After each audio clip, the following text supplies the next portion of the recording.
go, girls. Give me some of that. Let's go.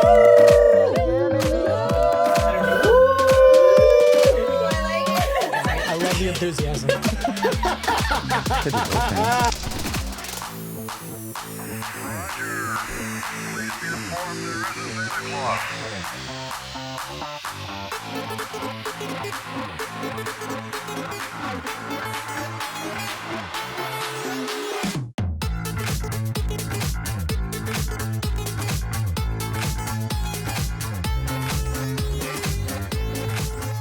We know that your journey into the UFO and UAP phenomenon was as a debunker. Yeah, so I hated all of this stuff. I hated UFOs and conspiracies and the paranormal, and I really hated spirituality and consciousness. You and hated it. I hated it. Why did you hate it? Well, I'll get to that. Okay. I hated it too. But So I didn't understand it. I wasn't just a skeptic. I was glad that this stuff was not real. I did not want to live in a universe where this stuff was real. And I was a card-carrying member of the Skeptic Society, and Michael Shermer was like one of my heroes. And Wait, who's Michael Shermer? he's like the Skeptic Society guy. He's the most. Wait, is there actually a Skeptic yeah, Society? there is. There actually is. He's like carrying the torch for James Randi, who I also really admired, and then people like Sam Harris and Christopher Hitchens and Richard Dawkins. Are these all the Skeptic Society people? Yeah, and like the New Atheists and these guys. Oh, gotcha. Okay. And I was a teenager when I discovered them, and I thought I was so smart and so much smarter than everybody else because I had figured out, that all this stuff was bullshit. And I had other friends who were skeptics, and they would say, "Oh, I want to believe, but I can't because there's just not enough evidence." And I would say, "Why do you want to believe? I'm glad it's not real. I don't want to live in a universe where this stuff is real. I'm very happy being in a cold, dead, empty, impersonal universe that doesn't care about me." Wow. I'm very comfortable with that. That's dark, Mazzola. Yeah, That's dark. It was pretty dark. No, and I get it. I used to feel the same. I used to think it was harmful for people. I'm like, you're taking your power and your, accountability, and you're giving it away, and it's keeping people from changing it. You know what I mean? It's people giving away their power. 100%. I thought it was immoral to spread pseudoscience and conspiracy theories. And I thought it was honestly damaging to society to promote these ideas.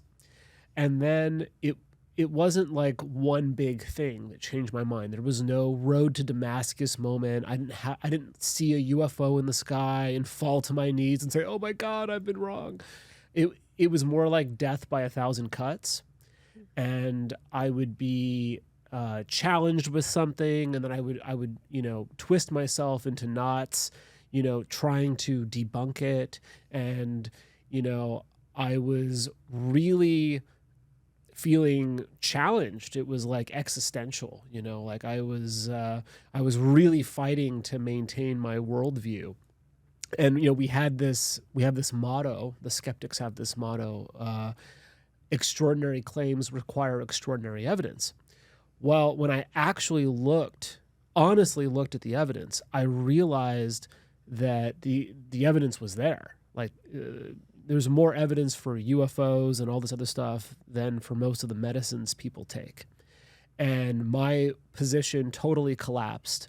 And then I had to ask myself, well, why is it that I not only did not believe, but I was so hostile towards it? And the answer that popped into my head in that moment was, well, if this stuff is real, you have to take responsibility for it, right? Wow. If there's a UFO cover-up, I can't just keep that to myself. I have to become one of these crazy people who, is talking about this, is going to UFO conferences and trying to get the word out. Even worse, if we're living in a universe where our minds are entangled with the fabric of reality, then I'm not just a victim of circumstance, right? Like I have to take responsibility for my thoughts and for the vibration I'm putting out. And that was the thing that was the most traumatizing. So I when I look at skeptics, I have a lot of empathy for them because I realize it's not about evidence.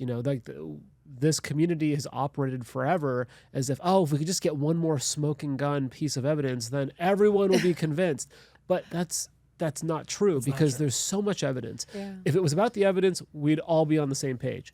It's about the responsibility that we all have to take if this stuff is real. My buddy Daniel, who I think you're going to have on the show, he teaches at USC. He teaches screenwriting. And he asked his class, how many of you are aware that there's, congressional hearings happening right now on UFOs? And not a single hand went up. And he was just shocked that no one cares, But is it they don't care, or is it just too much information coming from all over different areas that they're not able I feel to like people don't focus? know what to believe anymore. Yeah, that's true. Nobody knows what to believe. It's that. It's I think people are just sort of fatigued. We know the majority of people believe in UFOs. They just don't think it's important. It's like, well, I'm great. Yeah, okay, there's aliens. I'm trying to put food on the table for my kids. Yeah. I'm trying to, pay for college or Right. whatever. So what I've been trying to do is communicate why it's the most important thing that will impact every aspect of our lives. Because again, we should be living in a Star Trek society, and it's been stolen from us. And I think that's where we should go with this in terms of why this is important. Because there's two sort of phenomenons, two moments that changed things for me. One, when I was operating a bit more like a skeptic, and I was doing research in 2016 for the John Mack project, when I would sit down with people that didn't believe in it, and they would say the likelihood that in all of infinity these beings would be like bipedal humanoid is so infinitesimal. The one aliens that contact us, they said there's no way it's true. This depiction of these beings is accurate. So when I would go back to the abductees, or the people who have experienced alien abduction syndrome, they would say that bit of that point of view should let you know exactly our relationship to them. And when I heard that, I was like, oh shit, this changes everything. This rewrites the history books. This rewrites the scriptures. This changes everything. So our relationship to them, can you talk a little bit about that? Anything in your finding in your research, are you finding anything that points to us having a relationship to them pre-existing, that this is not they've just, sort of started to take interest in us and spy on us, that this is a long-standing phenomenon? Yeah, of course. I mean, virtually every culture on Earth has an origin story about receiving their customs and traditions and wisdom from the star people. Many of these have been preserved. A lot of them haven't.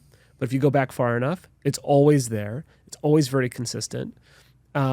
You have probably millions of people experiencing contact across the world. There are thousands that we know about who have shared their experience.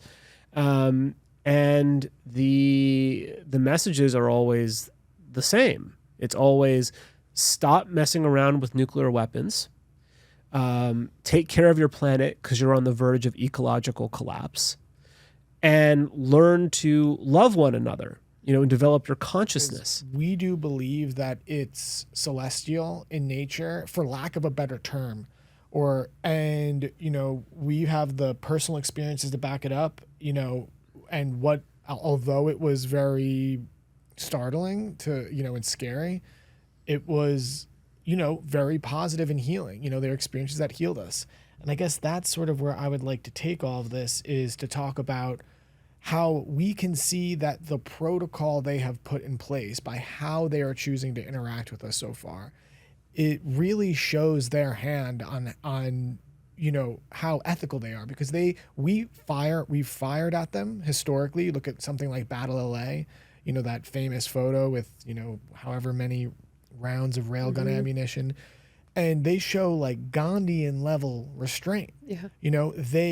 And I always like to compare it to like a wounded dog in the street, and we're the wounded dog, right? If you take a dog in from the street and he's rabid, you stick him in a room and, you know, because he'll bite you if you get too close to him. And you take some food and you bring it in and you put it close to him, right? As close as you can get. You let him be for a while. You get a little bit closer, a little bit closer, a little bit closer. And I feel like that's what they're doing with us.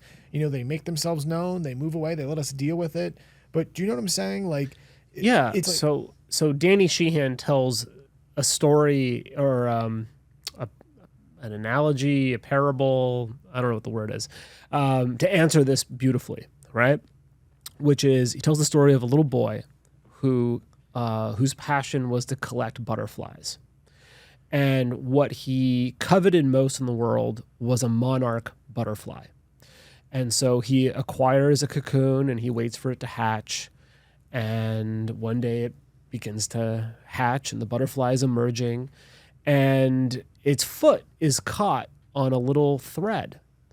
So the little boy gets some scissors, cuts the thread, and he had a perfect specimen of a monarch butterfly. Only it could not fly because the muscles that it would have developed by freeing itself from that thread are the muscles it needed to fly. And so this is, you know, in the same way, the moral muscles that we are going to develop, the moral and spiritual muscles that it will take to solve all of the problems on this planet, the hatred, the war, the greed, you know, that is what is going to make us worthy of a seat at the intergalactic federation, you know? And so we have to, they understand that we have to do this ourselves. They can't solve these problems for us. They can't, you know, I mean, how many bazillions of Earth-like civilizations have made it and how many have failed? These ETs have seen this millions of times. So they know the extent to which they can safely intervene. And so my understanding is that the only scenario in which they will intervene is full out extinction level events like nuclear war. Yeah. we do feel like we're a little bit on a ticking clock when it comes to nuclear war. We know that what is the doomsday clock is at 90 seconds. Not going to happen. Yeah, thank God. Are you sure? Yeah. Positive. Woo! Well, that's why they're here, That's the right? one thing they will intervene with. Okay. Basically, the idea of a hands-off policy, what a lot of people in sci-fi recognize as the prime directive, does exist. They have to allow us to evolve on our own. Small things, local things, even nuclear local things, they can't intervene because it's our evolution, it's our path, it's our choices. Global thermonuclear war would affect more than the Earth. The amount of energy and power released during something like that could literally tear through the fabric of other dimensions and affect other beings, as well as the whole Earth itself, which, let's just say, we're not the only ones interested in maintaining the Earth in a natural state. And therefore, if it goes beyond our borders, they won't allow that. They've demonstrated that, even if people don't quite understand the demonstrations, over and over again, even through events where UFOs have hovered over missile silos and erased the launch codes. That's basically a very clear demonstration of, you can't do that. Anything else short of that, it's your planet. But you can't do that because it goes beyond your backyard, into our backyard, and you can't do that. So Well, that's no. good to know. Can you speak? By the way, we hung out with Lou Elizondo, and he literally referenced that thing as a Negative. as a negative to motivate the national defense agenda. Oh, I I couldn't understand. believe it. I was like, they turned off the nukes. Yeah. To tell us to denuclearize. He's like, they can turn off our nukes. What else can they do? I'm like, oh, come on, Yeah, man. you can look at it that way. But again, I don't think that's the reason for it. Because if they really wanted to take over, they could have done so a long time ago. Oh yeah. Yes. and that's sort of where I would love to take this, is in terms of the protocol and the implications of the protocol, right? So the fact that they are rolling themselves out in a non-invasive way that is in coherence with the law of free will, right? With a lot of spiritual laws, Right. implies a certain intelligence, a certain restraint, a certain Gandhian-like level of patience, especially when it comes to that. We've shot many of them out of the sky. So my question is, are we under some sort of quarantine? I think we have been in a somewhat hands-off situation. I don't think we're so much anymore because they're mostly now leaving it up to us to decide when we're ready for contact. And as I've said, it seems that regardless of what many people think, it appears that they're thinking we're ready within the next few years. So I don't think the quarantine exists anymore. And they're just looking at, make the next move. The ball's in your court. In our court. Yeah. How many of us is it going to take to reaching back out to trigger the switch? Not many. Not many. Well, remember, it takes less positively oriented people to outweigh negative oriented people because positive orientation is collective and expansive and connective, and negative is segregational and separated and therefore weaker energy.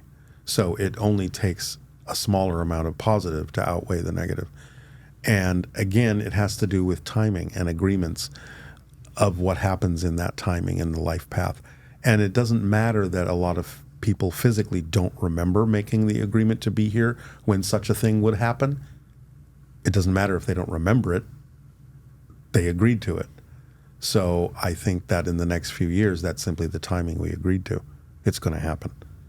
And it's going to be what needs to happen because humanity has, well, American Indians call this or something like it in different indigenous cultures, like the third world or the fourth world that's happened on this planet.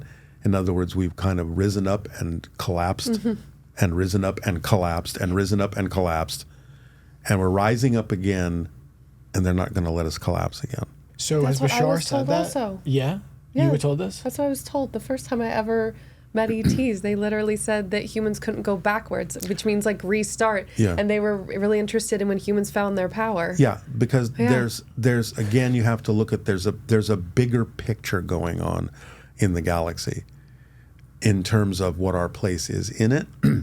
And this maybe kind of goes back to the idea of looking at us a little bit from one perspective like children.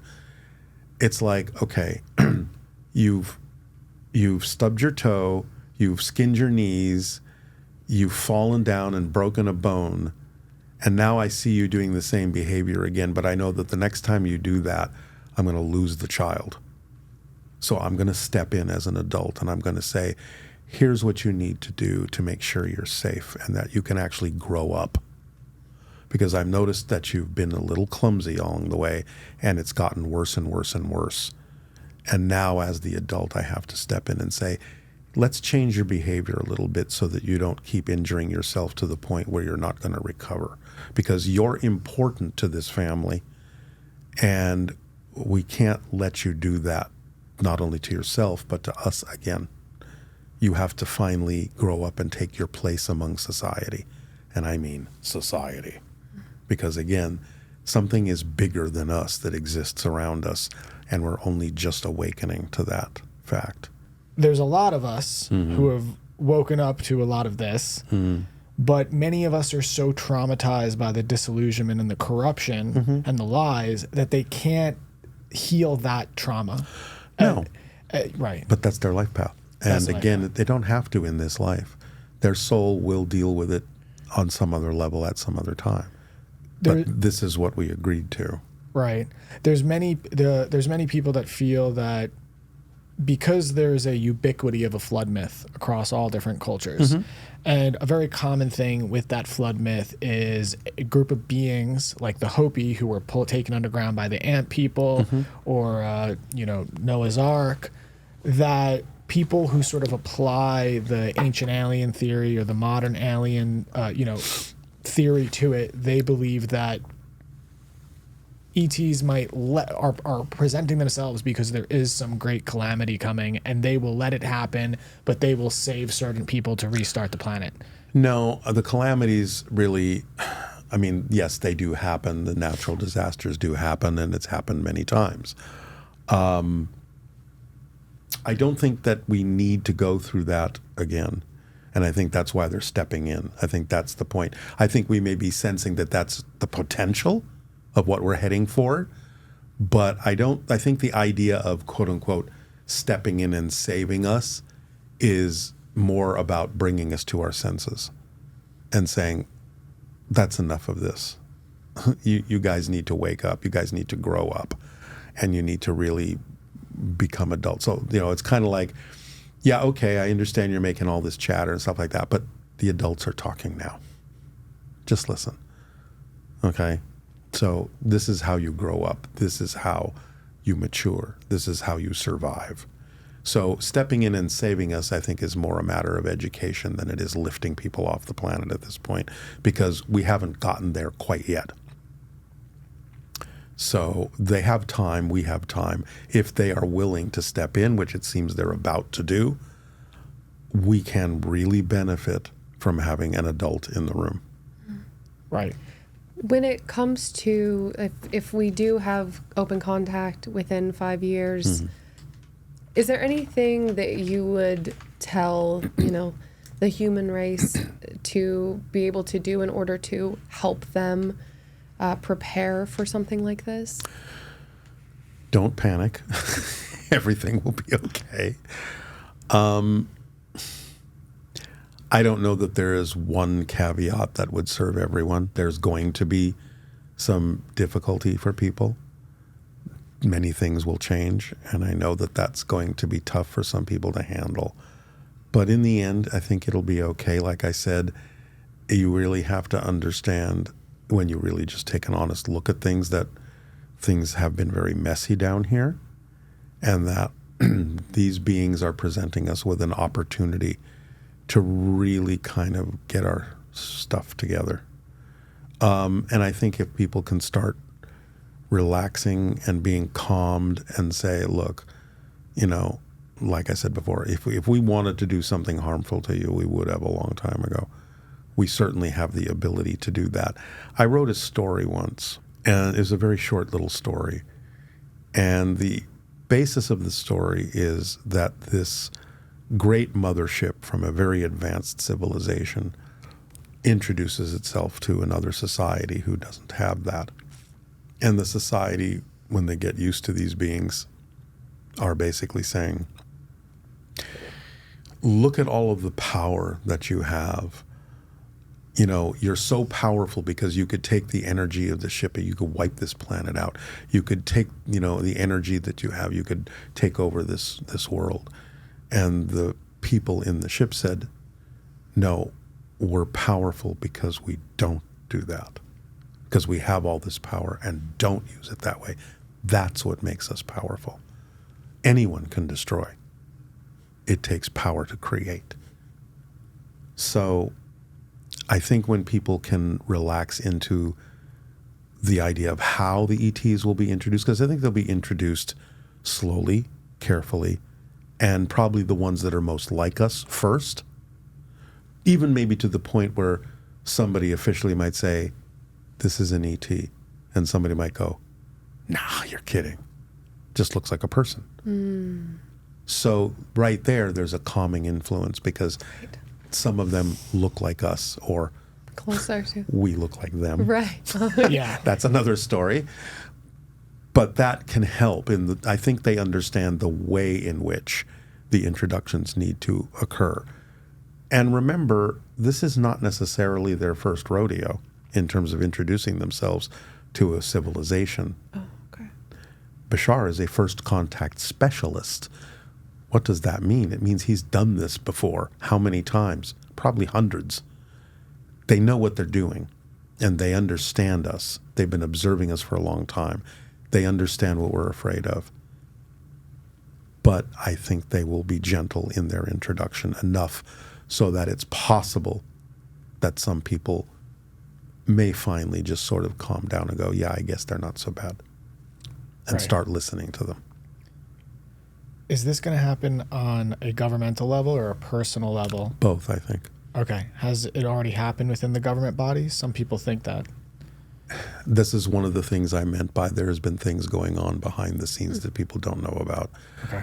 I think that ETs have been working with certain scientists and government officials for quite some time. And this is the end result of them working together to bring certain things to our society and say, look, we're introducing this to your society that will take care of this problem. We're introducing this that will bring you free energy. We're starting to introduce this that will feed your population. You know, let's work together. So you believe the government, it's not actually as nefarious as people think. You believe it's... No, and when the government, I Yeah. think there are aspects within the government Yeah. Right. that understand this. You can't just say the government. Yeah, right. It's such a sweeping, generalized Yeah. umbrella term, which is sort of the problem we're going through a lot. There's Exactly. a lot of this generalization, Exactly. demonization, black and Right. white view of things. That Yeah. we've got to get past. There are those in certain positions who know this is going on who are for the idea of disclosure, and they're working toward that with the aliens. Again, that's the funny thing is, people go, well, okay, open contact's going to happen. Then we're going to prepare for this. We're going to have these ambassadors. We're going to do this. And no one talks about, well, what do the aliens think disclosure is going to be like? That's what From their point of view, how should it actually happen? We never think about the fact that they may have ideas about how open contact is actually supposed to unfold. If Yeah. they're coming all the way here, they got to have a better idea. Yeah. Should it actually happen? Do you have any insights into Well, this? I think one of the things I just described, maybe one of the aspects, they do something that you're familiar with first. Here's an ET. Nah, looks like me. Exactly. Nothing to be afraid of here. So they understand our psychology. Right.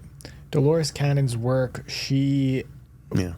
outlines that part of the protocol is actually aliens incarnate. Well, sorry not to use that term. But Yes. ETs incarnating into human bodies to sort of begin the.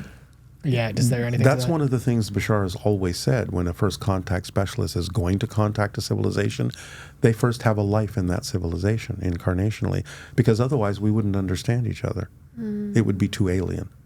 I mean, it's interesting. Essentially, you're saying Bashar is a hybrid, and that the hybridization program, which so I know you went over it a little bit, and it was more about regaining their ability to procreate and reconnect to their heart. And get the emotionality back. Yeah. Right, but is a byproduct of that also that they've essentially, I mean, what better way to essentially create first contact than to say, hey, we're presenting a not aliens, they're hybrid race. They're part of you. Yeah. Right. They're part of you.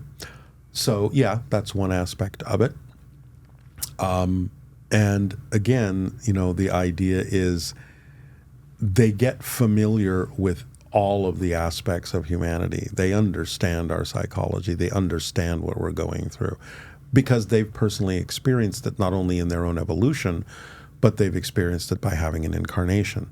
So they can relate to us. So they plan the idea of how to make contact based on that specific civilization's needs and how they would best experience the idea that would be most beneficial. Even if it's a little rough at the beginning because of our reaction, they're still going to do it in the gentlest way possible, because otherwise what would be the point if they just panic everyone? It would just turn the whole thing upside down and they wouldn't be able to make contact with us. Yeah. And that's important to them. It's important to them. You get one shot. Kind of, yeah. You get one shot. And that's one of the reasons, Bashar said, because people have asked him, well, what's your training to be a first contact specialist? And he's saying what they do is, because they're telepathic, they create telepathic simulations of interacting with a different civilization so that they can make all the mistakes in what seems like a fully realized simulated environment, that they're really actually doing it, and they're telepathically convinced that they're doing it. Are you saying we might be in one right now? Maybe. But what I'm saying is on their planet, they actually have mentors that create a literal telepathic simulation to the point where they cannot tell it's not real. Wow. And therefore, they make all their mistakes in the simulation. And then once they get it really refined, then they can go and start actually really interacting with the civilization after also having the incarnational experience and all. There are several stages to becoming a first contact specialist in their civilization. They have to know what they're doing, because the communication isn't just happening through the translation of information into words. It's happening through direct energy as well. So there's a lot of information coming through that's coming through subliminally, unconsciously. People will sometimes go home and later have dreams that they realize things are unfolding from the communication, from the conversation that was had later on. And a lot of times people will go back and listen to the recordings and hear things they didn't hear in the actual live channeling, because again, it's very holographic, it's very multidimensional. Wow. You'll only hear what you need to hear in the moment the information is delivered, but later on, if you listen to it again, when you're in a different state, you'll pick up on different things that are already embedded in that conversation, because the way the telepathic information comes through takes into account the whole being, not only in that moment, but in space and time, in different eras, that the information is attempting to help that person, not just at that moment, but at different times when that person might need more of that information. It's a very strange process, very unique process. It makes a ton of sense, because it allows the human to approach contact from a lens of curiosity instead of fear, if it was direct contact. And something that I think is, I would not have even been able to comprehend if I didn't experience this firsthand. But me and Tanya did a ceremony once. It was just the two of us, and we had 3 beings in cloaks appear before us, and the vibration was so intense, it felt like I was dying. It was like this psychic shock. Yeah, it was pretty intense. It felt like it eviscerated my sense of being. It was traumatic. Yeah, Bashar's explained that because certain extraterrestrials exist on a frequency level that is much higher than our own. It's actually almost akin to the level on which spirit functions. When we encounter that vibration, our physical mind, and especially our more primitive sections of our brain and our physical body, react to that vibrational frequency in the same way we would react to encountering a non-physical spirit. So a lot of times our brain will react as if we are dying, because we're now exposed to a being that represents the idea of death, of an afterlife, something beyond the physical. So a lot of reactions that people may have at first is they go into survival mode. They go into fight or flight. They go into physical panic, because exposure to that frequency makes them feel like they're about to die. Now, they're not going to die, but that's the way our primitive brain responds to that frequency. And that's one of the reasons why beings that are much of higher frequency than we are tend to communicate from a distance, because they understand that they have that shock effect on us, and they want us to get used to the idea of their energy so we don't react that way. They want us to be more equal with them so they don't overwhelm us. I mean, I one time had a dream encounter with Bashar, one of the few that I've had where I know I'm in communication with him, because that's all that's happening in the dream. I'm just literally talking to him like I'm talking to you. So it's not a normal dream. But in this dream, it was trying to answer the question of, well, what would happen if you did land, if you did show up and come out physically? And so in the dream, I saw his ship land, I saw him get out, and I saw him walk toward me. And when he was about 20 feet away, I lost my sense of self. I started seeing my body through his eyes, and my body jerked back. And it was like he stepped back and he said, now see, that's what would happen. This was many, many years ago. He said, you have to have a stronger sense of your own identity, and you have to operate on a higher frequency, or you can lose your sense of self in our presence. And we don't want that to happen, because our energy is so much more overwhelming than yours that you tend to give us your power, defer to us. You just become something that is more, it's less of your personality and more of what you actually are. You're being forced, in a sense, to be more of your soul. And therefore, your physical personality tends to fade in that light. And therefore, you have to have a better balance within yourself to retain your identity as a physical being while you're also ramping up your energy to express more of your spirit and more of your soul. Oh. You actually said something that kind of was mind-blowing to me. You said that the energy of some of these beings can be the same as spirit. Yes. So do they have spirituality? Oh, absolutely. They see the universe, all that, they call it all that is. It basically, they're seeing our concept of God is very limited as far as they're concerned. They basically think that every single thing is God. In other words, everything is made out of it, whatever you want to call it. God is all that is. So there's nothing outside of it from their point of view. Everything is made of it. Every one is a reflection of it. It's all the things in the multiverse are all the different ways that all that is has of experiencing itself. It's like an analogy Bashar's often used is like a hall of mirrors. You know, if you're standing in a hall of mirrors, you have an infinite number of reflections all around you, and those reflections are at different angles. But in the case of all that is, all those reflections are also conscious, because it is consciousness itself. So we are all those reflections. We are conscious reflections of the one that is everything. And that's the way most of the extraterrestrials kind of relate to the idea of what we would call a supreme being. You've experienced sort of messages around the connection between Aya or DMT and Yeah, aliens, right? So the first time I ever did DMT, I remember I left my body and I could see my body sitting on the couch, and then everything turned white and I was just floating in this white void. And then this line appeared in front of me and opened up, and 3 ETs walked towards me. And I had never heard about ETs with DMT. I didn't know anything about psychedelics. I had not done anything like this.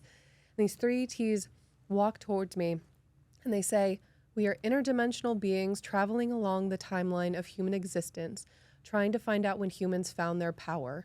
In 2012, a portal had opened where humans cannot go backwards. They can only progress forward. And the power of the human lies between," they pointed at the heart but said soul, the soul and the brain. And then the little line closed in the wall, and then I was back in my body, and I was like, what just happened? As much as we don't understand about the paranormal and the supernatural world, I think there's as much that we don't understand about our own brains. And with regard to aliens, the Fermi paradox is something that's kept me up at night thinking about that. What's the Fermi paradox? Like, where is everybody? Enrico Fermi was this physicist in the 60s, and they were sitting around at lunch, and he just started jotting down, and this is after we figured out that the universe was expanding. And Fermi's like, all right, hold on. And he did some quick calculations, and he said, all right, just in the Milky Way galaxy, all right, say there's 400 billion stars, and there's planets around all of those. So there's, trillions of planets.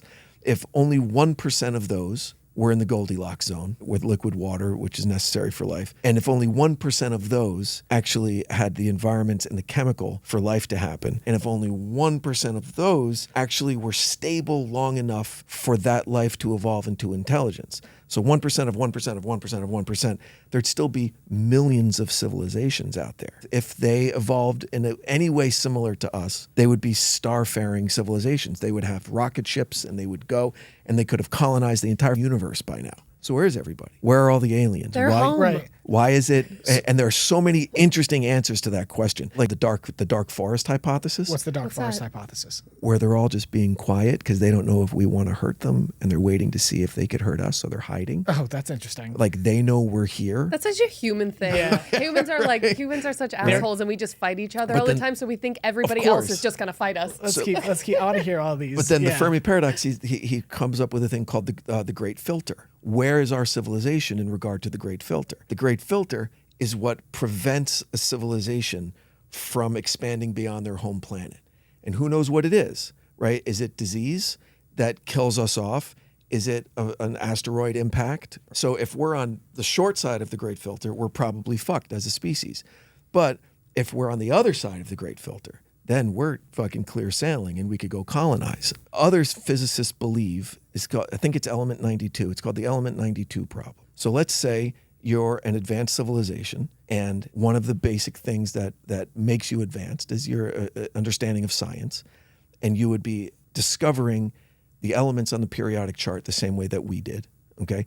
You'd get to element, I think it's 92, it's somewhere in the 90s, but that is what you split the atom and it's plutonium and you could have nuclear weapons. That could be the great filter. When a civilization becomes advanced enough to destroy itself, which we are, our great filter could have been the Cuban Missile Crisis. We were never closer to nuclear annihilation as a species than we were in 62. I believe we're in 90 seconds to midnight, which is the closest the Doomsday Clock has ever been. Yeah, right? Yeah. So We've that's been what there I'm all year. Right. By the way, people. Right. So You didn't know that. So that could be our great filter, is our own technology. Okay.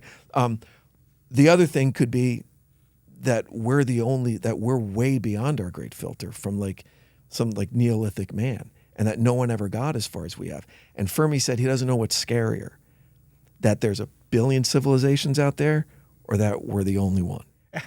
Well, that first off, brilliant, and it's so cool to hear it broken down from like a very like scientific reductionist point of view. Like, and I think it's beautiful. You know, we're very in the weeds on this topic, but I think we should start here because I would love to have a conversation about the philosophies you just put forward.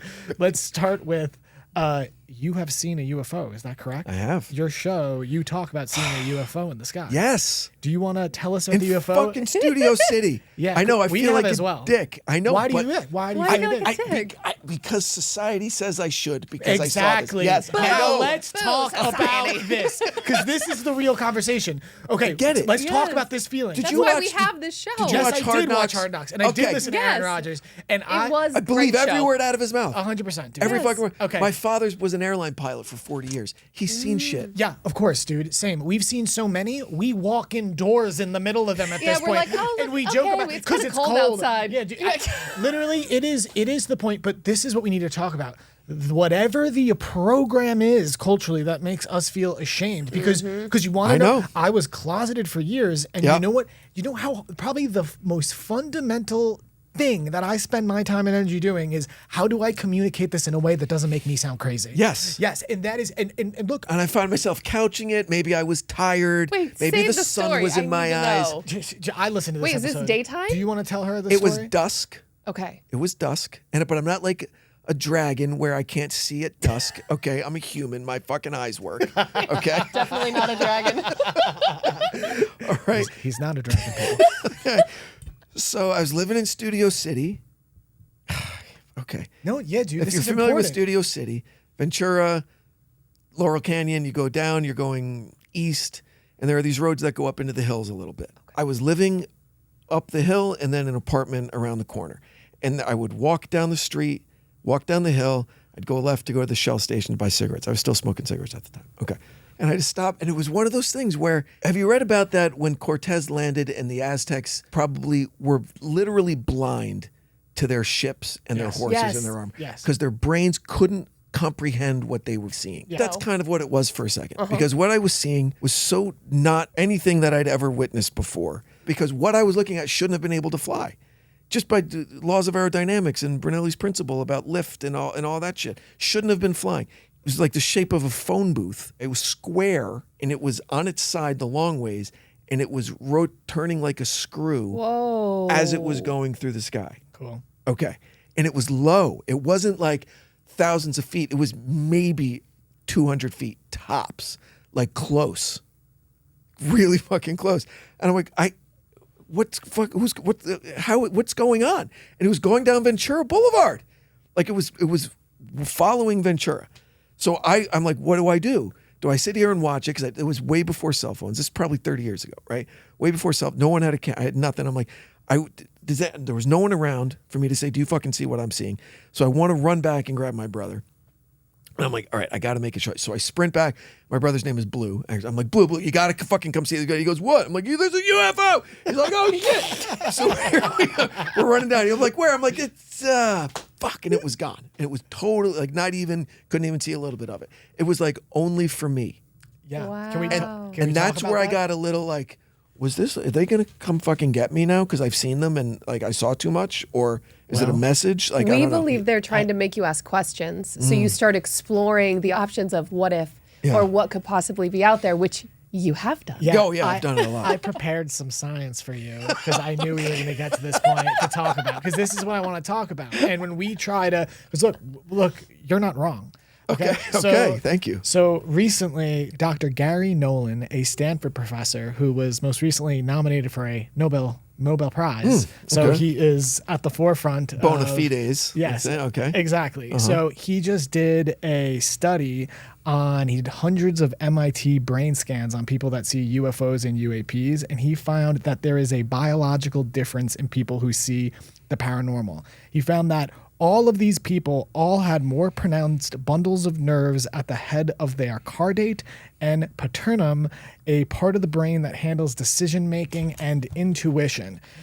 He says these people are, quote, basically smarter and don't ignore what is in front of them, end quote. And he believes there could be something hardwired into their brains that lets them perceive this. He said this is found in 1 in 100 people, and in a group of 20 people, there would be likely of a husband and wife pair, and that these people actually were likely found in groups. He said that this is a form of speciesism and evolutionary mutation that has obviously been happening since beginning of time, and that these people literally have more developed brains. Now, let's talk and they about find this. each other too. And They find each other, and then they have children with each other who have the same thing. So we were where you were sitting talking about what you were talking about right now many moons ago. Yeah. And then we started working with shamans. Then we started being in ceremonies and ritual practices. We started stepping into the world of paranormal, not on the lens of reading a book or And not reading some fear, studies.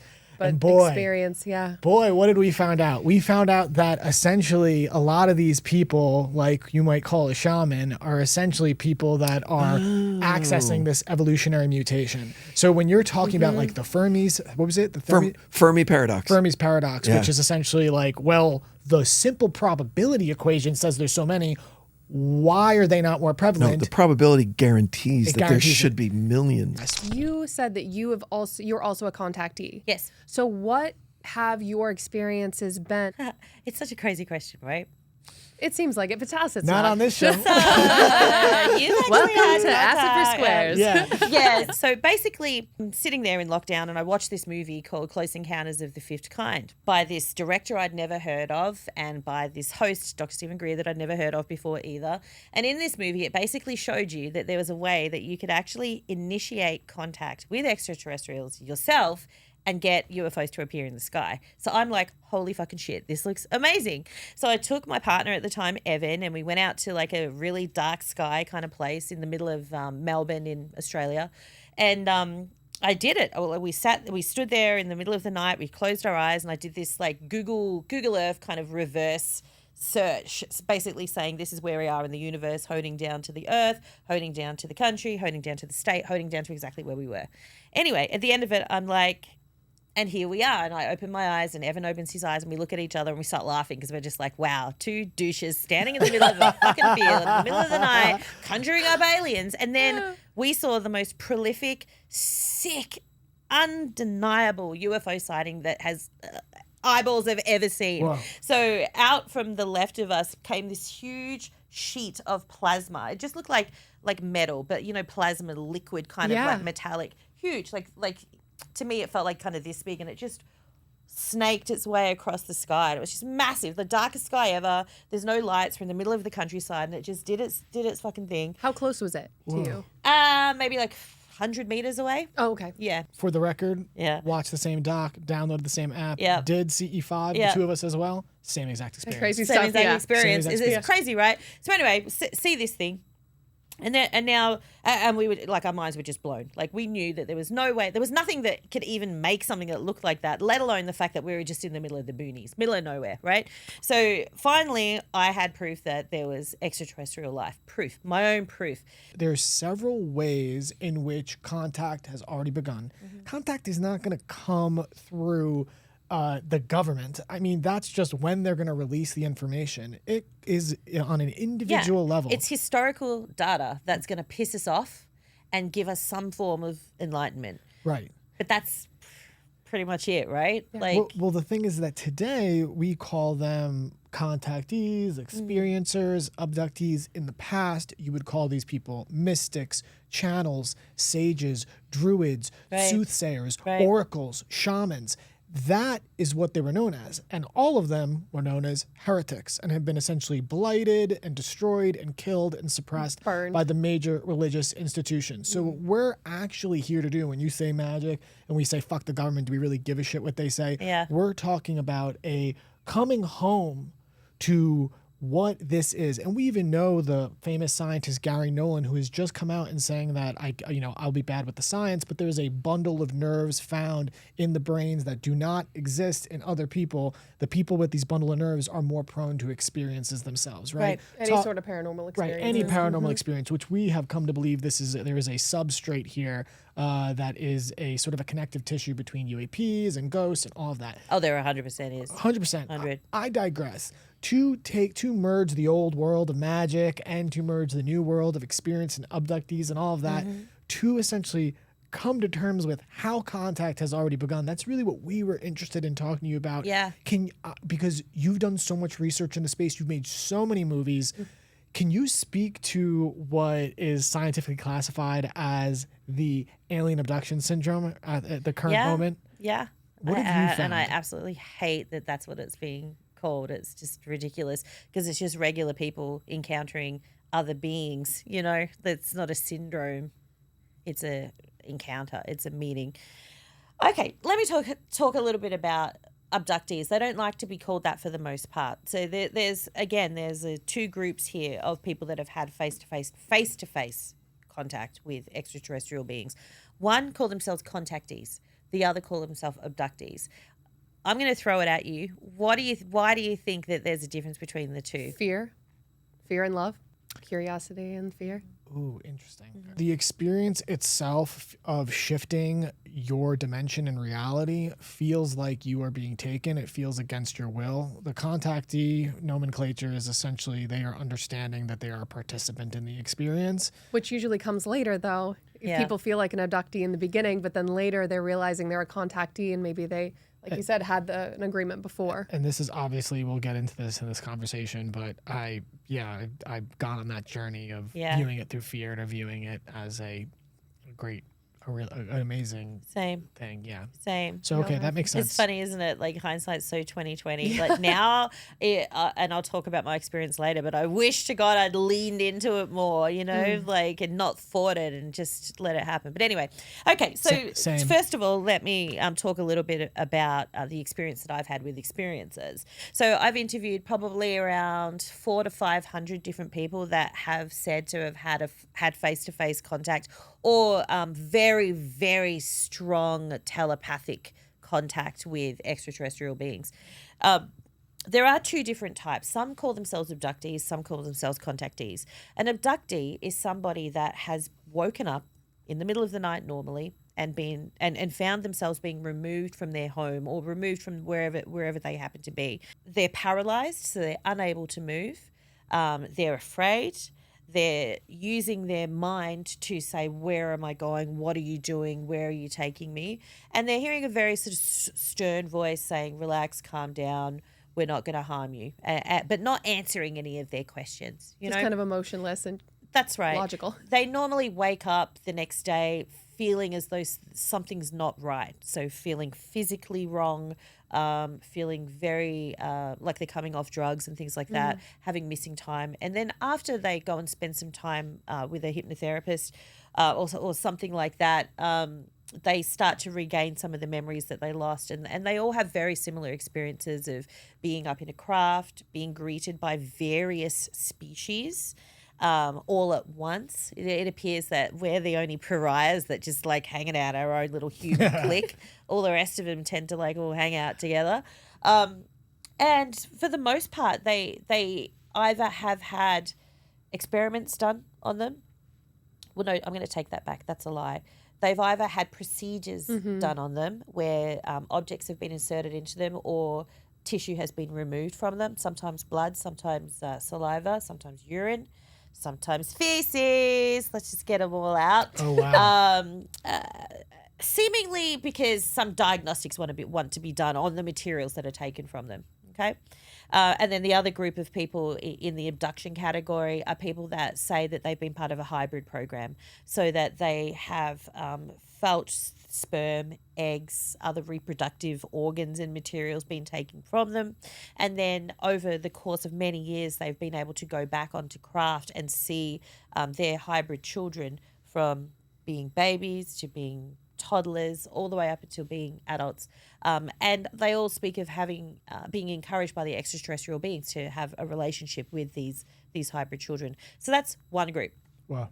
And that group, the abductees, are usually pretty pissed off by the whole scenario. They're not leaning into the magic. They're not leaning into the wonder. They feel very abused, Violated. Yeah. very violated. And unfortunately for them, it has spilled over into their everyday lives, just like I would feel if I was raped or if I had been impregnated and my baby was taken from me. Traumatized as fuck. Right? And unfortunately, it impacts their life in a really negative way. I've met people that have had amazing careers and their careers have completely disintegrated after these experiences started happening. Just from a PTSD standpoint, it's just been too hard for them. So that's one subset. The other group are what they call the contactees. So you guys probably know a few contactees because a lot of them have chosen to like really be defined by this. Abductees tend to hide in the shadows. Contactees tend to want to spread the message. So Caroline Corey, as an example, we all know her, so I'll bring her up. She's a contactee. These are people that have had face-to-face contact with beings, but they've been friendly. They've been relaxed. There is an exchange of knowledge, high-level knowledge. There is an alteration of the human DNA, enabling these people to have sixth senses and seventh and eighth senses, enabling them to travel in time, travel through dimensions, also just enabling them to have tools that they can use to help humanity to heal. They call themselves contactees because a lot of the time they're not taken into craft. A lot of the time the work that is done with them and on them is just wherever they're at in their rooms. Caroline does hypnotic regression with you and takes you back through past lives to where you were extraterrestrial. And reconnects you with extraterrestrial beings. She can channel and figure out all of the issues and the problems that you're having and actually heal them using sixth, seventh, eighth senses. So that's the difference between the two. What I'm learning, what has been the most profound thing for me with this whole experience is that there's not one species or two or three. There's so many. Like billions, obviously, but there's about 1,000 that they chronicle as saying are coming here and seeing us. But there seems to be 4 or 5 that tend to show up together and with more prevalence. Can you guess who they are? Let me guess. It's the mantis beings. Yes. The grays, and then the tall blue beings. And I'm trying to go off of what we've experienced. And the short Oh, grays. but also insectoids. But I guess that's Yeah. with the Similar. mantis would be similar. Yeah. What are the other ones? So reptilian. Oh, okay. Yeah. Yeah, obviously that's a big one. And then this little blues, but they're completely different because the blues you're talking about are kind of like Bashar's people, the Essassani people that are sort of humanoid, right? The ones that we've seen have been like tall, thin, and they look very ET looking. E.T. Yeah. looking. Yeah. Okay. Yeah. So, because this is, I mean, this is really interesting because we've never had it broken down so cleanly into abductees and contactees. It really helps us because I guess we're both contactees. Yeah. And see how you've defined it now. You know, Yeah. you've looked at the fact that there's these 2 different groups, and you found that that's where you reside. I had a really weird experience a couple of years ago. So I'm filming this show. It's called Beyond the Grave. It was about life after death. And I'd been meeting with NDEs, near-death experiences. And it's so crazy that there's this common denominator with all near-death experiences that when they die, they see the white light, they go through the tunnel, they do have all the memories. You know, we've all heard of all this sort of stuff, right? But what a lot of people don't know is that everyone that's had an NDE comes back with a new magical power, okay? They come back with something extra. While they're up there, they basically figure out what their life purpose is. Like it's just given to them on a platter. This is your life purpose. This is what you're meant to do. They're given a choice. Do you want to stay here and learn that and roll that out in your next life, or do you want to have that gift now and have at it in the one you were in before? And so if they choose to come back, and it is always a choice, you don't have a near-death experience and magically just come back. Like you've said, nah, not ready. Please send me back. So I'm interviewing this woman And I'm like, so what's your sixth sense? And she's like, well, I'm able to unlock things. And I'm like, okay, well, what does that mean? And she goes, well, you know, I can take all the blockages that you have. So if you like have fear, I can remove that. And if you have, you know, like things that are holding you back from success, I can help you with that. And she's like, what's holding you back? And I'm like, well, I make movies about ETs and I want to have face-to-face contact with an ET, but it's never happened to me before. I think it's because I'm really afraid. Like I'm shit scared of opening my eyes and seeing a grey, right? Terrifies me, the concept. So she's like, okay, God knows what she did, all this sort of stuff. And that was it. Then I went on with the rest of my day, interviewed her, interviewed someone else, blah, blah, blah, blah, blah. That night, I'm in a hotel. We filmed in a hotel, the Chamberlain in West Hollywood, which is very haunted and has a lot of paranormal activity if you're ever interested in going on a ghost hunt. Cool. Definitely. Anyway, I go to bed and then I wake up to the sound of the carbon monoxide alarm going off. And I'm just like, what the hell is going on? There's no one in my room. I go to look over at the clock to see what time it is and I can't move my head. I can move my eyes though. So I look over and I'm just like, holy shit. So it's like 222. I'm like, this is crazy. And then I start feeling this weird vibration like all over my body. So my whole body just is activated, right? I can just feel every single part of me. Then I start feeling this pull, like this pulling sensation all over my body. So in every single part, in the same pressure everywhere, and this pulling feeling. And like I'm being pulled out of the bed. And so I'm just like, okay, this is strange. You know, Whoa. what is going on? And I just start instinctively pushing back into the bed, pushing down as much as I can, and I can feel it pulling me. And then straight away I'm like, it's happening. This is it, right? So using my mind, because I can't move my mouth, I'm like, are you trying to take me? And they're like, yes. I'm like, okay, but why do you need to take me? And they're like, because we need to bring you up here and we need to show you things. And you're going to operate from here now, like up here. And I'm like, can I come back? And they're like, no. And I'm like, why not? And they're like, where we're taking you, your body will change so much that you won't be able to like come back and like exist here. My God. And so I'm just like, well, I'm not down for that. I've got kids, right? And they're like, well, you know, it doesn't matter. This is more important than that. And I'm like, well, no, you know. So I had this, you know, this whole conversation back and forth. And then they're like, are you sure? And I'm like, I am sure. I don't want to come. I'm like, no. That's what I said. And then instantly it stopped. I could move. I look over at the clock. It felt like that went on for like 20 minutes. Like it just went on. It wouldn't stop. It was like this argument almost. It's like, no, I'm not going. Yeah, you are. No, I'm not. You know, like a weirdo in my head. Anyway, it stops. I can move. I look over at the clock. Still 222. Whoa. I've got a video of it. I'll show you in a sec. And I'm sitting there in the dark, in silence. Oh, what the fuck just happened, right? Whoa. They basically said to me that they want me to be somebody that will help the world prepare for contact. Of course. Yeah. And they wanted to give me intel and information and knowledge on when and where and how they're going to come and what's going to happen and everything like that. And then what they were going to do was allow me to be able to use telepathy to talk to people I know like you and give you that information. But I'd be giving it to you in a way that you would feel like it was a dream, kind of like Inception. You know, so you'd go to bed at night, I'd give you that information. You wake up in the morning, you'd have the information, but you know, they wanted me to be the person to cherry pick the people that would be able to deliver the message, because you could go and give the message to like some, you know, like hillbilly or something like that in the middle of bumfuck nowhere that has no friends that everyone hates, right? Useless giving them the message. Yeah. They're going to walk down to the town hall, share it with everybody, and everyone's going to be like, you know, Bill the crazy guy. they seem to think that I'd be able to pick the right people to This is very interesting. share the message. Because it's very interesting because there's a lot of like mythos and lore, like someone like Thoth, the Egyptian god, and it's a god of writing. Right. And there's a long history in mythology of essentially whatever beings communicating with writers and artists. Actually, the artist archetype itself is synonymous with the shamanic archetype.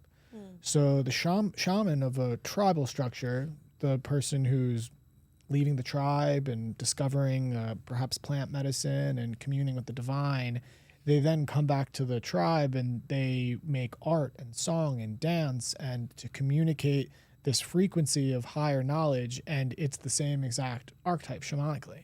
So the idea of artists being communicated with to put into their art this information is a story as old as time. Right. They're the best ones to communicate the message because art is how we learn from storytelling. Right. And also I think, like having, like being able to pick somebody that's going to be compelling and interesting and convincing, and so like that was kind of what they were telling me. But since then, I've dedicated my life to doing just that, but I'm just doing it here. Yeah. And I mean, you guys are part of that whole story, and that's why I'm so interested in you guys. Same. Well, same. We're Like drawn to you and so interested in you. Well, same. You're It's sweet. the same thing because we're all Right. experiencing the same thing and trying to convey Yeah. the message. So we all have the same purpose and the same goals in mind. All we're doing is preparing humanity for contact. To sort of frame this whole thing is that at that time, I had got hired to write a movie about Dr. John Mack. Now, Dr. John Mack was the president of psychiatry in the 90s. He's a Nobel Peace Prize nominee, a Pulitzer Prize winner. He was academic royalty. He is the most acclaimed academic to ever validate abduction syndrome, which is people that believe they were abducted by aliens or another force. So I was fascinated. What makes somebody at the top of their game go down such a rabbit hole of lunacy, and sacrifice everything? I mean, this guy was essentially, after he came out about this, he was put on trial by Harvard. He's the only tenured professor to ever be put on trial and impeached the way he was. That's still so to this wild. day. It's wild. He lost his wife. All of his friends, just essentially blacklisted him. I mean, Carl Sagan and Thomas Kuhn and They're all like, you don't talk about ETs. How dare you? they literally made him a pariah. They wouldn't talk to him. Like, he became persona non grata. Crazy. So I was fascinated, right? And I'm like, wow, this is a great movie. Like, what, I didn't expect working on this to change my life forever, because as soon as I started working on it, the producer brought me a big hard drive and a mound of books and files on the subject matter and handed it to me. And at that point, I'm working during the day, directing. I think I was directing a pilot for a studio. And at night, smoking weed and pouring through these fucking files. And what I learned changed my life forever. What'd you learn, Cody? What did I learn? I mean, what did I learn is the overwhelming percentage of people that believe they were abducted by aliens. I discovered that an African bushman and New England housewife have the same exact experience, verbatim, and how suppressed it is and how common it is across all cultures. And I think the thing that really freaked me out was when I started listening to the people who were abducted. I started listening to them recount their abductions. So he would use something, a breathing technique popularized by Stanislav Grof called holotropic breath, and he would have these people breathe in a very specific rhythmic pattern. It would put them in an altered state of consciousness, and they would recount their abduction. These people, when they were recounting their abductions, they were screaming at the top of their lungs. That's so scary. Yeah, screaming, "Please God, why me? Help, please, please." It was horrific. And I'm not proud of this, but Also, you're high listening to this? that's what I mean. It freaked me Jesus, out. It was Cody. not the move. It was not the move. I'm not even kidding. I literally stopped smoking weed from this for a long time. I was sleeping with the lights on. I had to stop. So Oh my it God. changed my life. But then comes time in the development process where I have to go meet his patients 20 years later. And I start sitting down with his patients that I'm listening to his tapes. By the way, Dr. Mack is long dead, unfortunately. But when I meet with his patients, every single one of them is a shaman. Now? Yeah. When I sat with them, they were a shaman, a mystic, like a healer of sorts. I was like, Were they like this before? no, they weren't. And so I'm a little confused. So I started asking them about it, and they were very cryptic, And it's funny, the producer used to call it at the time the new gay. She would always say that. This is that nobody wants to talk about. Everyone's very closeted, and you get someone to talk about it. They're not going to tell you everything. They're going to be very cryptic about things because they don't want to risk being ostracized. So when I started interviewing them and asking them about their experiences, I said, "Do you still have these experiences?" And they said, "Yeah." And I said, oh, well, what's it like? And they said They still have extraterrestrial they experiences? still have the abduction experience, but the entire experience itself has changed over time, and it's become essentially a celestial phenomenon. Oh, just beings of light. They are now non-corporeal. And essentially what I found out is essentially that the experience itself was being filtered through the prism of their own cosmology, their own Western perspective. Like everything. Yeah. Our perspective is literally everything. Right. We don't see things as they are. We see things as we are. As we are, Yeah. exactly. When you're a hammer, everything looks like a nail. So TV and movies, this programming of fear around the paranormal or an interface with something that is non-human, they were experiencing it through that filter. It's like, how many other things are we seeing through our own filter, though, on a daily basis that we're not even aware of, though? Everything. Yeah. Everything is And being something so extreme like that, where it could be so horrifying, but then your perspective changes and all of a sudden you see it as like angelic. Right. That's very, very opposite. Right. So these people, I find out that they're still being abducted, quote unquote, but it's not really, they don't view it as an abduction anymore, and it is a spiritual experience, and that what these abductions actually were some sort of initiation that they were put through. And actually, Dr. Mack, part of his treatment for these people, because when he came out about this, part of this was he felt all these people who were claimed to be abducted were closeted.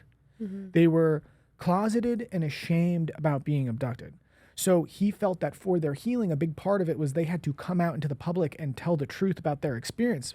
So he did, and you can find it online of him on Oprah with his patients. Oh, and yeah, I've seen that. That's right. it's they laugh. Yeah. They laugh at them. Like it is, they were Was that the humiliated. 80s or the 90s? It's the 90s. Yeah, people weren't ready for that shit then. Not at all. Not at I mean, all. they're barely ready now. Yeah. And I feel like the internet's helped. I feel like we're more ready. But Thank you, Internet. You've done something right. But our attention's span's so bad. The government's coming out and whistleblowers, Yeah. and They're everyone's like, like, oh my "It's all God. real." And they're like, ooh, what's that? Like, Ooh, shiny keys. Yeah, exactly. So, I mean, part of Dr. Mack's treatment for his patients was to get them to come out, and they were humiliated. So was he. Harvard was humiliated. That's why they did what they did. They wanted to distance themselves. That's why they put him on trial. But interestingly enough, part of his treatment was he would take them to specific tribes in remote tribes that actually had the quote unquote alien abduction phenomenon as part of their orthodoxy. That's really cool that he did that. He did, because he wanted them to experience a culture where it was not taboo, it was not weird, and how it was integrated with them. And was this in South Africa still? Or was this? I don't remember exactly. I don't know if it was an Aboriginal tribe. There's many tribes Oh, and yeah, for indigenous, sure. Right? There's a Indigenous lot. people all over. The star people, as they call them. Literally everyone. Yeah, every tribe. It's really just Everyone. us. Yeah, we're the only ones that are like, no. Yeah, we're young no. though. We're a young culture. Yeah, we're, the we're- Western culture is like very young. We're teenagers. We're like rebellious. We're like, no. we ain't got roots. We ain't got roots. But so one of the things that happened, he took his patients to these tribes, and sure enough, like this really healed them, because they got to see that this is a Sacred experience. it's a sacred experience. Yeah. And actually their experience itself is identical to the shamanic initiation that the shamans and the medicine people give the people, and that their ability to communicate with the star people, the higher dimensions, the celestial realms, that phenomenon was what made you a shaman. That's what made you a medicine man. Interesting. A very fascinating phenomenon was Dr. Mack's patients themselves. A lot of them were misdiagnosed with schizophrenia because that is the box that this goes into, the abduction syndrome for as long as modern psychiatry has existed. You get pushed, under the mattress, under the carpet, right? I mean, that makes sense, though, because shamans talk to the spirit realm. They're literally 1 foot in, 1 foot out in order to be able to bridge the gap. So Yes. that makes sense. If these beings are celestial, then they are doing that. They're bridging the gap so they would be able to speak to them. My wife and daughter and I moved into a house in Laurel Canyon about 1.5 years ago, which is thankfully extremely haunted in a way that's really fun. Oh, good. Okay. Just incredibly lucky. We have a very big yard that is up against protected nature corridor. So this is I have this piece of land under the night sky, without a lot of light pollution. Wow. That's very private. And I go out there every night and I see stuff constantly. I mean, I have like so many photos and videos on my phone now that, I show them to friends and they're like, oh, those have to be planes, or they have to be. And I'm like, I don't know what to tell you, man. They're not. I know how to spot a plane. I know Yeah. to tell it. And I see things so often. I mean, I just recently was sitting at a stoplight on Fountain and Crescent Heights. I look up and I see a ship. Oh my God. And I took 2 pictures of it. Yeah. And I'm like, is anyone else seeing this? I You have can't. your And then it photos? took off. I do. We see so much phenomenon. We literally walk away, and it's so funny because There it is again. It's Oh, hey, cold. okay, Let's go yeah, inside. yeah. I still walk around with a little bit of fear, even though when I do have these interactions, it's so beautiful and I seek it out. I still get freaked out because I'm always like, oh, is it gonna happen? What's it gonna happen? It's the alien thing specifically. That's Yeah. The rest of it, I'm getting better at. Yeah. So when I have a paranormal experience, I am flooded with primal fear. Like Yeah. it's a big thing, and I'm trying to. I've over the years I'm practicing living with it.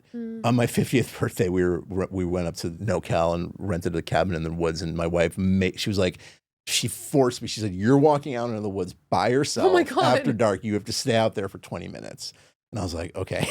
It was terrifying. I would have been terrified. But after a while, I relaxed and I was like, "Let's kind of chill out here." But I get really scared, like really scared. I because it's that thing. I'm feeling it in a way that I realize people around me aren't. You guys probably would, but I feel stuff really strongly, and I have a flight response. So, but the alien thing is a different thing. That's it's more of an intellectual fear. They do kind of shift. In the beginning for both of us, they were very extraterrestrial, and through time they've shifted into more like, I don't know how to explain it, almost like deities. the archetypal or- beings. Yeah, and they've actually told me that because they would call themselves like ETs before, and then they're like, oh no, we like help create the world, this earth.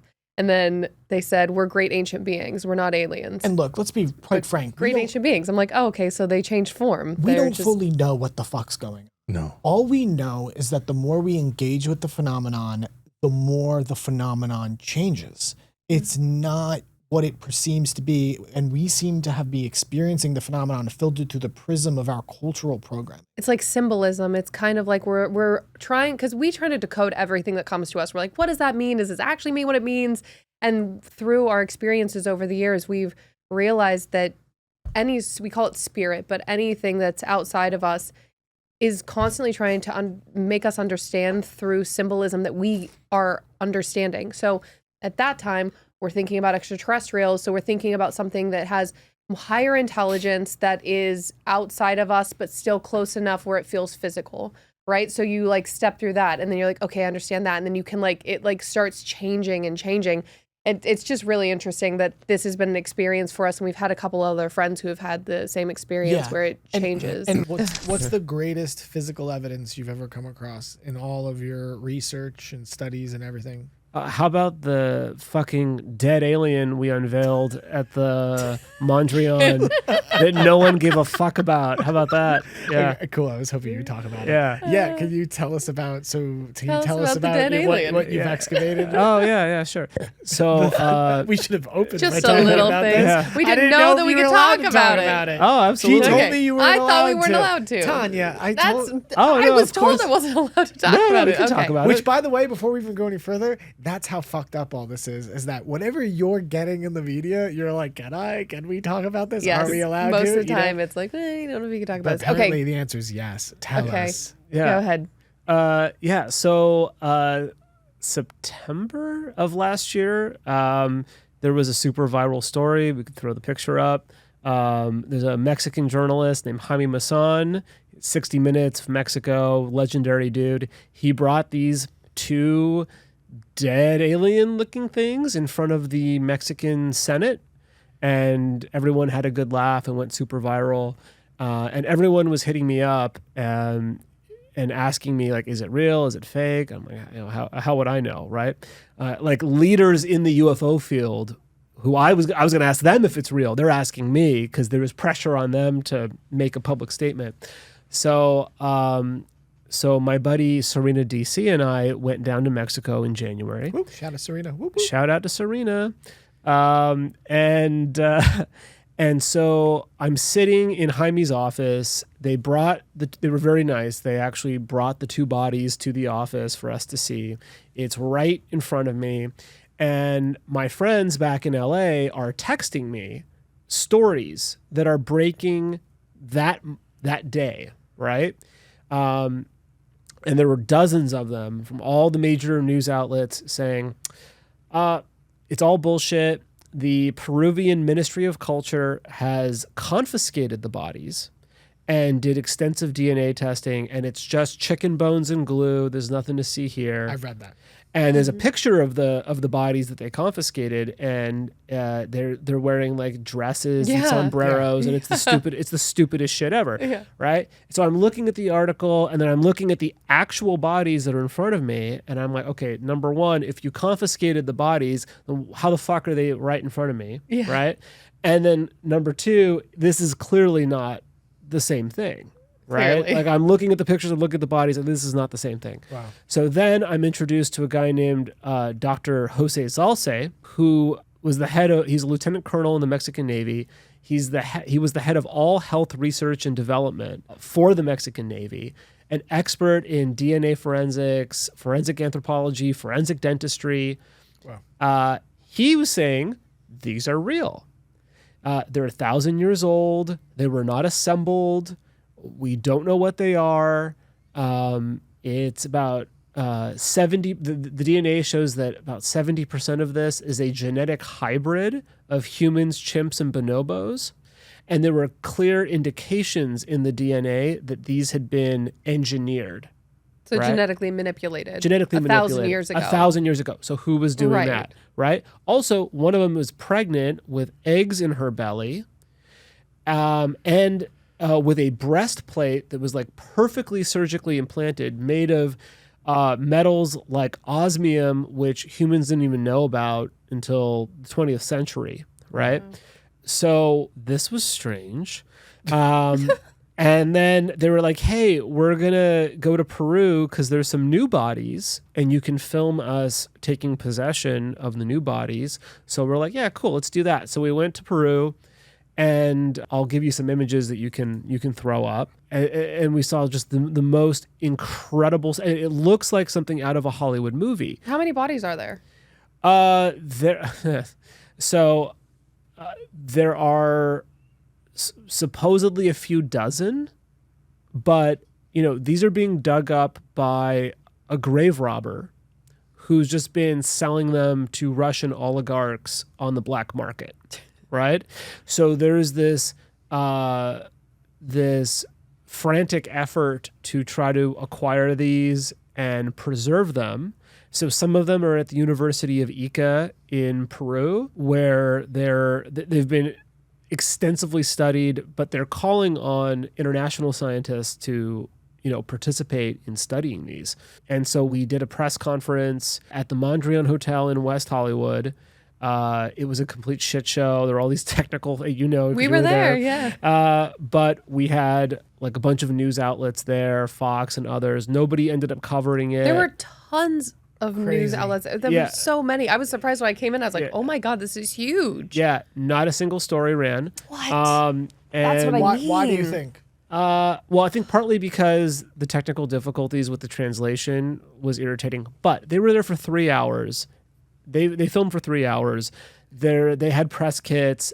I know from one journalist who was there, who I won't name, he was very excited to write a story, and his editor killed it because the editor said everyone knows these are fake.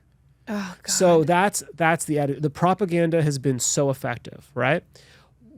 Speaking of the fake ones, while we were in Peru, we met the guy who made the fake Dahl, the fake replica, right? Which the Ministry of Culture confiscated, that was wearing the dress and the hat. What did he have to say about this? So he made it to sell it to tourists. He was trying to capitalize on tourism, right? In his town, which is Palpa, which is next to Nazca.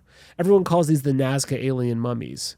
They're actually found in Palpa, but no one's ever heard of Palpa, which is why everyone calls it Nazca. So he's like, we're going to put Palpa on the map, And so he made these. And when the Ministry of Culture confiscated it, he told them, he said, no, this is a work of art. I made this. This is not the real thing. They ignored that, right? And then claimed they did DNA testing on it and then said it's all fake, right? So a couple weeks after our press conference, there was another press conference in Lima, in Peru, and we had American scientists, extremely esteemed forensic scientists come out. They examined the bodies. They said publicly at this press conference, we don't know what these things are, but they're not constructed, right? Because that's always the criticism, is that somebody assembled these from, human mummies and a llama skull and whatever, and it's not the case, right? I mean, the joints show the wear and tear you'd expect to see on a body that walked around and used the skeleton. There's absolutely no indications of manipulation.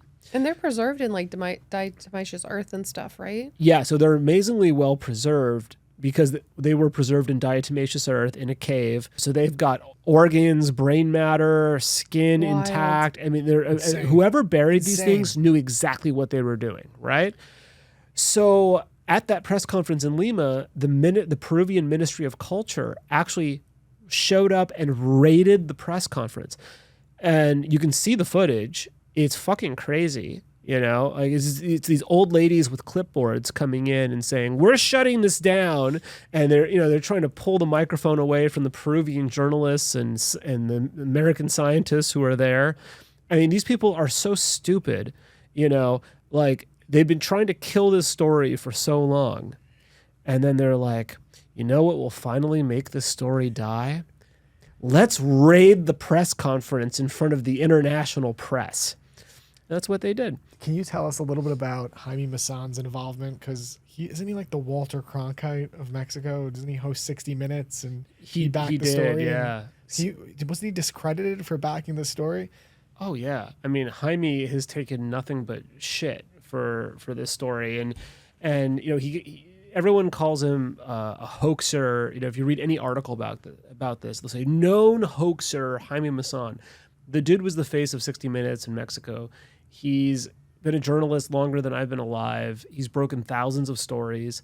A few of those stories turned out to be incorrect. That doesn't mean he's deliberately misleading journalist. Yeah, that's what he does. Isn't that the point? But anyone who gets involved in telling these kinds of stories is held to an impossible standard. Yeah. I mean, look at the mainstream media. All they do is fucking lie about everything, right?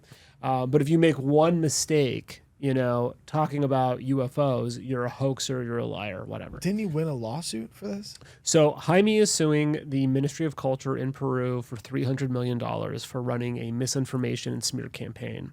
Because Good for him. Yeah. And so he won a default judgment because basically they had no defense and they didn't even respond.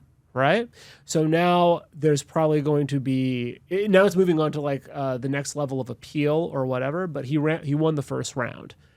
What I'd love for you to talk, because I mean, there's so many questions I have about this, but I feel like there's a greater, like, can you speak to how people, whistleblowers and people that try to come out with paradigm shifting information, how they are attacked and the techniques that are used against them, so people can be a little bit more aware that if someone is, challenging the establishment, like what's going to happen, and how this goes down. I mean, you've been a victim of it yourself.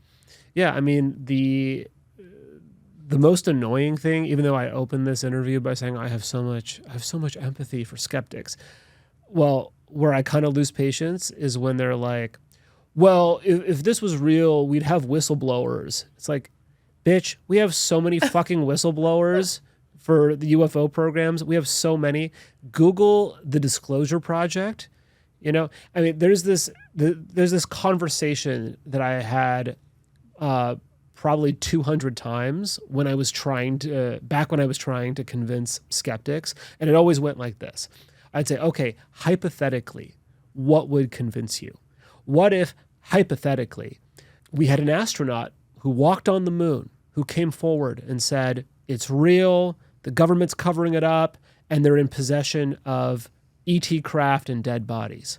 What if, hypothetically, a bunch of intelligence and military and FAA officials held a press conference in Washington, D.C., and admitted to participating in a UFO cover-up?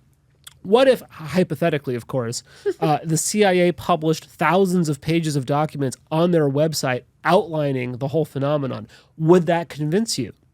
And invariably, the skeptic would say, well, yeah, of course, if that happened, I'd be convinced. And I'd say, great, because all of those things have happened. Let me show you. And then they always say, oh, no, that doesn't prove anything. Yeah. I don't know life without UFOs. Well, We had flying saucer ornaments on the Christmas tree. That's amazing. Travis Walton and Calvin Parker over for dinner. So my father was regarded as a UFO guy, but for us, he was an astronomer and an astrophysicist with a late in life side hustle of UFOs. So we grew up with 1 foot in science and 1 foot on the fringier side of science, always open. And there's a saying that's often attributed to Richard Feynman that I think sums up how my father felt, which is there are 2 kinds of people in the world. Those who are okay with questions they cannot answer, and those who are not okay with their answers being questioned. And I think a lot of people don't lean into UFOs or DMT or ghosts or what have you because they know there's some evidence to suggest that there's a phenomena, but they don't have an answer. Yeah. And that's an intellectually awkward resting point for people to say, yes, there are UFOs, but I don't know where they come from. So a lot of people just sort of stop right there. And I think science progresses because people say, although this may go against their grant or their religious beliefs, what have you, there's this nagging evidence that just won't go away. I'm going to follow where that leads and see what happens without immediately shoving the best available answer at that phenomena. So I grew up very respecting science, but I would say curiously open to things that didn't seem to make sense right away. And also very skeptical of the government's motives.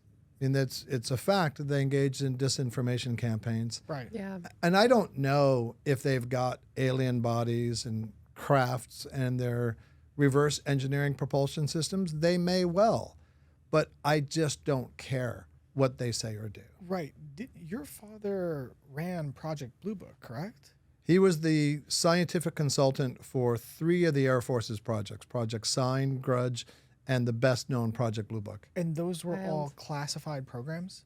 To some degree, yes. So you came of age with the secrecy of the government just as fact, not conspiracy, not some idea or thought, or it's just a part of reality, correct? Yeah, and as David O'Leary, the creator of the show Project Bluebook, says, Project Bluebook was really sort of the birth of fake news and of propaganda from that point of view. Project Bluebook, for most of its existence, especially after 1952, when they had the Robertson panel convened by the CIA, was not so much a serious scientific effort to get to the bottom of the phenomena, but more was a public relations exercise to tamp down hysteria and to reassure the American public that the Air Force was on the job. So can you, for our listeners, can you give like a little overview of Project Bluebook if they have not Sure. heard of this before? Sure. So the Air Force has had, by my count, 6 different known projects, agencies, departments specifically studying UFOs. Project Bluebook is the best known. It was around for about 20 years. And my father, as part of that, would go all over the place investigating cases that were in the news. And it was the official organ, official communication between the U.S. government, not just the Air Force, and the public for about 20 years, from 1949 to 1969. Was it classified at the time, or was it essentially the public-facing program? at the There were time? elements of it that were classified and some information they'd release right away. And again, they were not really seriously interested in finding the truth.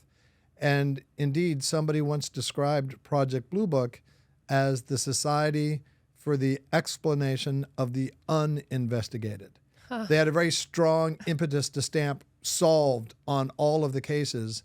And they investigated officially about 12,000 cases. And even with all this institutional imperative to explain everything away, they still couldn't explain about 5% of the cases. Wow. Okay. As a nuts and bolts astrophysicist, it's a little hard to believe that flesh and blood aliens are hopping in a spaceship on Zeta Reticuli or in the Pleiades and coming here and enduring all the radiation and the rigors of space travel. And you have to think, if they're doing that, are they really sending their A-team? I don't think so. Much more likely they'd be sending, if they're doing interstellar travel, and the ET hypothesis is but one potential origin, and it could be several of them at the same time, they'd be sending like AI sentient bots here. I mean, our planet's pretty ghetto, so I get it. Yeah, and I don't know if we're all that special. Yes, we haven't seen other life in the universe, but the universe is vast. And just the two biggest problems that my father had and that I share with the extraterrestrial hypothesis is that even though we've been beaming out episodes of I Love Lucy these many decades, finding us is not a trivial matter, is a non-trivial issue. Because if you liken our current size of the known universe to the continental U.S., we're less than a speck of dust in Kansas. So it's no easy feat just to find us. And if you do come all this way, why not make more of a noise than they have? And then also, if they come all this way and they're able to dodge everything they see in space, why do they crash when they get here? It just doesn't make a lot of sense. So my father was convinced there was a phenomenon. But the knee-jerk reaction on the part of a lot of people is that it's extraterrestrial.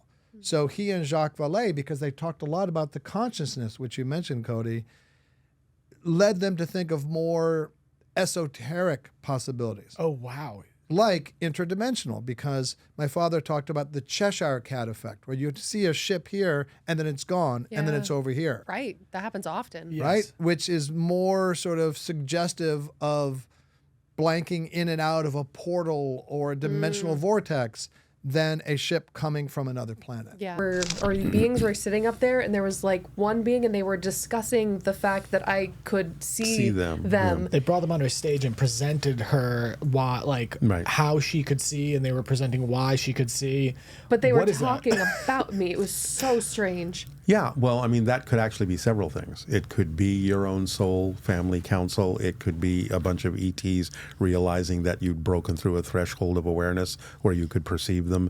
It could be spirit guides being interested in the fact that, same thing, you've reached a level where you can start to perceive them, because that's one of the symptoms of the advancement of our consciousness at this time in our lives is we can start perceiving things we couldn't see before because we're looking into other dimensions. Our senses are stretching. And remember, this is our creation. So it's like you can sort of see outside the bubble all of a sudden. And the ones that exist outside the bubble are surprised that you can suddenly see outside the bubble. So they start going, hey, now they have reached a place, or this person has reached a place where they can see us, where they know us. I don't know if you're familiar. There was a line in a movie. It's one of my favorite movies. Did you ever see the Mothman Prophecies? Yeah, I love that movie. Okay. There's a line in the movie where the protagonist asks a mentor, well, why is this being paying attention to me? And he's saying, because you noticed them and they noticed that you noticed them. Oh, wow, yeah. And now they're aware that you're aware of them, so they can engage with you. So that is another level of consciousness awareness, of the evolution, is you become aware of the fact that we're creating this and that there are others creating this that are not necessarily physically here, but they're engaged with us. And when you notice them, you have reached a certain point where something new can happen, something else can happen. And I think that's one of the things that leads to the idea of the fact that we're, according to Bashar, relatively imminently about to have open first contact. We have reached a point where we have noticed enough, and they've noticed that we've noticed enough, that we can be introduced to each other in the near future. Bashar has recently said, even though it might seem like, how could that happen so quickly? He's recently said, open contact is about to happen within the next 5 years. Oh my gosh. So get ready. But he's also let us understand that the reason that seems so quick is what you said at the beginning of this conversation. Open contact has actually been going on behind the scenes for quite a while. Yeah.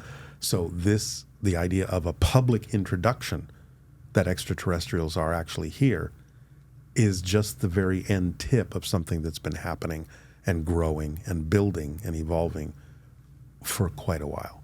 Yes, it's taken great courage from us to be public about it, and you've blazed the trail, and it's interesting because you're talking about becoming aware of them and then becoming aware of us, and there's some sort of understanding or awareness of when we're having these interactions. It's almost like we're in a pit and they're throwing a rope and there's a bridges being formed, being woven, and it's bridges of awareness. Right. And does that explain a little bit of the protocol in terms of why it is the way it is, in that they make themselves aware so we become aware, and then we can kind of... They've said to us multiple times, we're merging the worlds. Yeah. And I don't know what that means. Like, what worlds? Like, their world and ours? Dimensions? They're merging the dimensions. Yes, because, again, remember, it's all different parallel realities, and you have to create a parallel reality that contains both realities. That's another parallel reality. So it's a blending of two different parallel realities that creates a unique third reality in which what was separate can now interact. That's its own reality.